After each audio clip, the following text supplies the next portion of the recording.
राम राम विद्यार्थी मित्रांनो, परीक्षेमध्ये प्रश्न विचारला गेला, ज्ञानचक्षु शब्द फोडला असता वर्ण संख्या किती, आणि मग 100% हा प्रश्न चुकतो, म्हणजे या प्रश्नाचं उत्तर चुकतं. आता काय लक्षात घ्यायचं, क्ष हे जे विशेष संयुक्त व्यंजन आहे ते कसं तयार झालंय, क अधिक श अधिक अ, आणि ज्ञ हे विशेष संयुक्त व्यंजन म्हणजे जोड अक्षर कसं तयार झालेलं आहे, द अधिक न अधिक य अधिक अ, म्हणजे हे जे आहे जोड अक्षर आहे.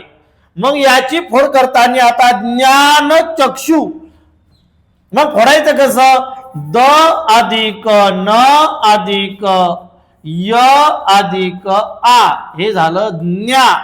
नंतर न अधिक अ, त्यानंतर च अधिक अ, आणि शेवटी क अधिक श अधिक दीर्घ उ, ज्ञानचक्षु.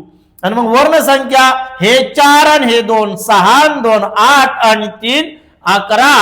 मग वर्ण संख्या सांगायची आहे 11.